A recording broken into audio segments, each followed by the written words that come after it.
शिक्षा चाहिए या राम मंदिर चाहिए? शिक्षा। शिक्षा चाहिए। राम मंदिर से किसी को क्या मिला? क्या मिला? क्या राम मंदिर बन गया, मंदिर में लोग जाएंगे, है ना, दान चढ़ाएंगे, वापस आएंगे, श्रद्धा है। शिक्षा से क्या होगा? देश के सभी बच्चे पढ़ेंगे। आप देख लें यहाँ पे कितने। इस न्यूज चैनल पर जो भी वक्ता ने कहा वो उसकी अपनी राय है, जिसकी पुष्टि नेशन न्यूज इंडिया नहीं करता। देश के सभी बच्चे पढ़ेंगे। आप देख लें यहाँ पे कितनी झुग्गी झोंकनियां हैं। G20 से पहले कितनी झुग्गी झोंकनियों को उन्होंने उठवा दिया, सिर्फ G20 के लिए। वो लोग जितने गरीब थे उन सभी को उठवा दिया। उनका क्या रहा? सिर्फ 4100 करोड़ लगा दिए और G20 सबमिट कर दिया, और क्या कुछ भी नहीं हुआ, एक भी डिसीजन नहीं लिया गया। परेशान हुआ। हाँ, गरीब आदमी परेशान हुआ, बच्चे परेशान हुए। बिल्कुल। अब दिल्ली में गवर्नमेंट है केजरीवाल की।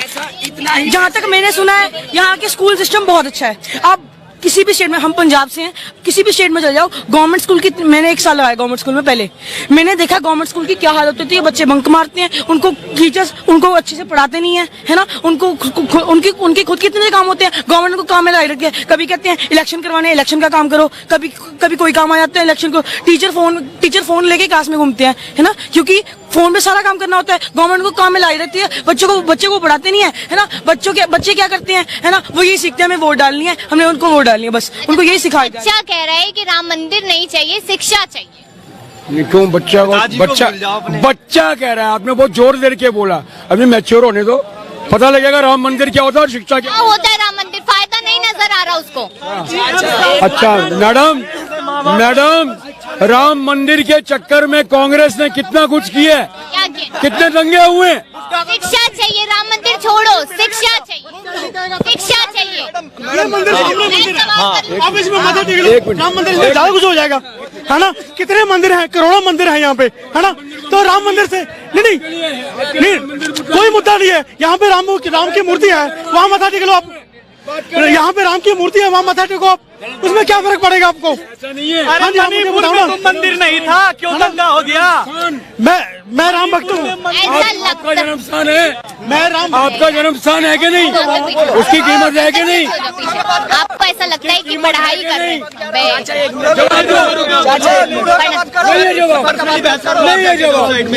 पढ़ाई कर रहे हो, लग रहा है कि जॉब मिल जाएगी आगे। क्या पढ़ाई कर रहे हो, लग रहा है जॉब मिल जाएगी। कभी नहीं आते।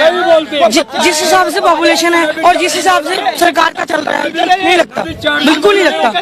अरे मालूम है आपका जॉब तो बहुत दूर की बात है। आप देख लो, जो बड़ी बड़ी डिग्री लेके ना, बड़ी डिग्री लेके, है ना, लोग कर रहे हैं, जो बड़ी डिग्री कर लेते हैं, है ना, इतना मतलब पढ़ लेते हैं, फिर भी वो ऑटो रिक्शा चलाते हैं। जॉब किसको मिलेगी मैम? जॉब किसी को नहीं मिलेगी। सरकार का यही एक मुद्दा, बस एक मुद्दा है, हिंदू मुसलमान। जब कोई मेन मुद्दा उठाते हैं, हिंदू मुसलमान कर देते हैं, दंगे करवा देते हैं, कभी कुछ हो जाता है, बस सिर्फ दंगे उनका सबसे मेन क्या वजह लग रही है कि शिक्षा पे कभी बात ही नहीं की जाती, सिर्फ टैक्स लगाया जाता है। मैम सरकार को है ही नहीं, उनको क्या है कि शिक्षा है ना, बच्चों को नहीं पढ़ाएंगे, है ना, वो कोई नहीं पढ़ नहीं रहा है।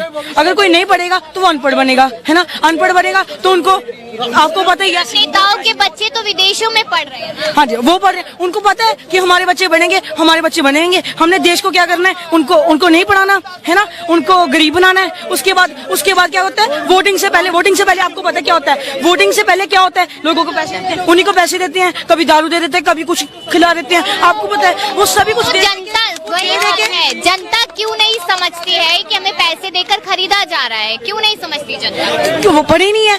अगर पढ़े होंगे तभी तो समझ आएगा। जो अनपढ़ है उसको समझ क्या आएगा? अगर वो पढ़ा होगा तभी तो उसको पता चलेगा क्या सही है क्या गलत है। और उसका बेस ही नहीं माना तो कैसे पता चलेगा? तो बस अगर ना जो इंसान पढ़ा लिखा होता है, एजुकेशनल पर्सन उसको बोलते हैं। ऐसा नहीं है कि जिसने 10 किताबें पढ़ ली वो एजुकेटेड बन गया। एजुकेटेड का मतलब ये होता है कि उसको पता हो कि क्या सही है क्या गलत है, तभी वो एजुकेटेड बनता है, अदरवाइज वो एजुकेटेड नहीं बनता है। आप चाहे मैं 10th में हूँ अभी, अब मैंने 10th कर ली, अगर मुझे ये नहीं पता कि क्या सही है क्या गलत है तो मैं एजुकेटेड नहीं कहलाऊंगा। तो वो एजुकेटेड ही नहीं बन रहे हैं तो वो कैसे डिसीजन लेंगे? उन्होंने दे दिया, है ना, उन्होंने ले लिया। क्या वजह लग रही है कि मोदी जी और अमित शाह के कह रहे कि हम प्रचंड बहुमत से आ रहे हैं? उनके पास क्या है? सबसे मेन मुद्दा हिंदू। हर बात पे हिंदू, हम हिंदू राष्ट्र बनाएंगे, हम हिंदू ऐसे करेंगे, हिंदू ऐसे। क्या है?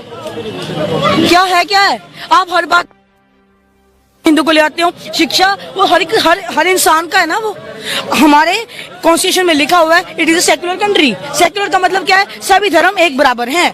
तो आप हिंदू वर्ड का यूज कर ही नहीं सकते। तो यहाँ पर जो नेताओं के बच्चे हैं वो हिंदू वर्ड का इस्तेमाल नहीं करते, वो हिंदू राष्ट्र की बात नहीं करते, क्यों नहीं करते? वो स्टडी कर रहे हैं, उनको पता है ना। उनके पेरेंट्स को करने दो, वो बढ़ेंगे, वो आगे और बढ़ेंगे। आपको पता है जितने भी देश में अंबानी, अडानी, इनको लोन दिलवा के सरकार उनकी हेल्प कर सकती है, वो सरकार की हेल्प नहीं कर सकते। आपने अभी 4 महीने अभी मूवी आई थी जवान, आपने देखी है? आप उस पे हर करंट अफेयर को देख सकते हो कि एक किसान है ना, उसने ट्रैक्टर लेना 40,000 का। मैं खुद देख के आया कल परसों, तो उस पर 13% टैक्स लगता है। अगर किसी मतलब बड़े आदमी मर्सिडीज लेनी हो तो उसमें 8% टैक्स लगता है। तो क्या अन्याय किसके साथ हो रहा है? जनता के साथ। 20% लगता था, हाँ, अब कम कर दिया। अब कम कर दिया। अच्छा, आप कंपेयर तो करो ना किसके साथ? आप कंपेयर भी तो किसके साथ कर रहे हो? करोड़पति के साथ। अब बिल्कुल जिनके पास बिल्कुल पैसा नहीं है, आप उसके साथ कंपेयर कर रहे हो। अच्छा, आपने फिल्म की यहाँ पर बात की, एक सवाल मेरे मन में आया। वो कहते हैं कि अगर इंडिविजुअल वोट डाली जाती है तो फायदा भी सरकार से इंडिविजुअल लेना चाहिए। मानते हो इस बात को? मीन्स मैं आपकी बात मैं ये कहना चाहती हूँ कि अगर आपने वोट डाला है, ठीक है, और तो अब आप यहाँ पर कहीं ना कहीं सरकार से चाहेंगे कि वो मेरे लिए भी काम करे। मैम, हर एक तो पर्सनल अलग हो गया, एक होता है कम्युनिटिव। एक कम्युनिटी है ना, उसका एक मेन पॉइंट होता है कि शिक्षा चाहिए, हमें अच्छी रोड्स चाहिए, हमें सैनिटाइजेशन चाहिए, कुछ ना कुछ एक मेन मुद्दे होते हैं। एक होते हैं मेन, एक होते हैं पर्सनल। पर्सनल हो गया अलग कि मेरे मोहल्ले में ये नहीं है, मेरे मोहल्ले में ये नहीं है। एक होते हैं कम्युनिटिव कि एक सिटी के, एक स्टेट के, एक डिस्ट्रिक्ट के और एक कंट्री के एक मुद्दा है। आप उस मुद्दे को लेके चलो, पहले आप बड़े मुद्दे पे जाओ, फिर धीरे धीरे। क्या लगता है जो बार बार कहते हैं कि विदेशों में मोदी जी का डंका बज रहा है, भारत देश का यहाँ पर डंका बज रहा है, क्या समझते हैं डंके से? डंका आप करते हो, डंके से क्या होगा? उनको ये चलेगा इंडिया ऐसे। मेरे ना फादर हैं, उनके एक फ्रेंड थे, मैं बिल्कुल सही बात बता रहा हूँ, उनके फ्रेंड हैं, वो अमेरिका में रहते हैं। उन्होंने हमें बताया, कहते कि वहाँ पे ना हर हफ्ते एक ऐड चलती है। उस ऐड में दिखाया जाता है कि इंडिया में इतने इतने गरीब लोग हैं, है ना, बच्चों को उस आते हैं कि आप हमें डोनेशन दें ताकि हम उनको भेज सकें, ताकि वो अपने आप को प्रोग्रेस कर सकें। सरकार जो कह रही है कि रोजगार भी दे रहे हैं, रोजगार नहीं भी है तो आत्मनिर्भर बनिए, क्या दिक्कत है? आत्मनिर्भर मीन्स एक बिजनेसमैन। हमारे कंट्री में ना एक जैसे हमारे सिविक्स के चैप्टर्स होते हैं, तो हमें एक बात बताई गई है, कहते इंडिया में ना लोगों का जो मानसिकता है, मोस्टली पेरेंट्स अपने बच्चों को यही कहते हैं, पढ़ो लिखो, उनके लिए पढ़ना लिखना एक जॉब करो। अमेरिका में क्या है या फिर बड़ी फॉरेन कंट्रीज में आप जाओगे तो वहाँ पे क्या होता है कि ये बच्चों को सपोर्ट करते हैं कि आप बिजनेस ट्राई करो या कुछ भी ट्राई करो न्यू। उनमें से 10 में से 9 बच्चे, अगर मतलब 10 में से 9 बच्चे फेल होते हैं, सिर्फ एक ही होता है जो प्रोग्रेस कर पाता है। लेकिन फिर भी उन 9 को जो है ना वो सपोर्ट किया जाता है कि हाँ आपने बहुत अच्छा किया। लेकिन हमारे यहाँ क्या है, सिर्फ जॉब। हम सिर्फ जॉब के बारे में ही सोचते हैं, हम बिजनेस के बारे में या कुछ नया करने के बारे में सोचते ही नहीं है। लेकिन यहाँ पर शिक्षा व्यवस्था अच्छी नहीं है, ये कारण माना जाता है। ये भी बिल्कुल सही है। फॉरेन कंट्रीज में ये है कि इंडियन मतलब गरीब लोग, इंडियन मतलब गरीब लोग, है ना। तो मतलब हाँ, किसी भी कंट्री में जैसे अमेरिका, कनाडा, कहीं भी चले जाओ, है ना, इंडिया को कैसे दिखाया जाता है कि गरीब लोग हैं यहाँ पे। ये लोग फॉरेनर्स यहाँ आते हैं ना, तो लोग यहाँ पे फोटो किसकी लेके जाते हैं यहाँ पे, झुग्गी झोपड़ियों वालों की, कि वहाँ पे दिखा सके जाके कि वहाँ पे हम लोग गरीब लोगों को देख के आए हैं, है ना।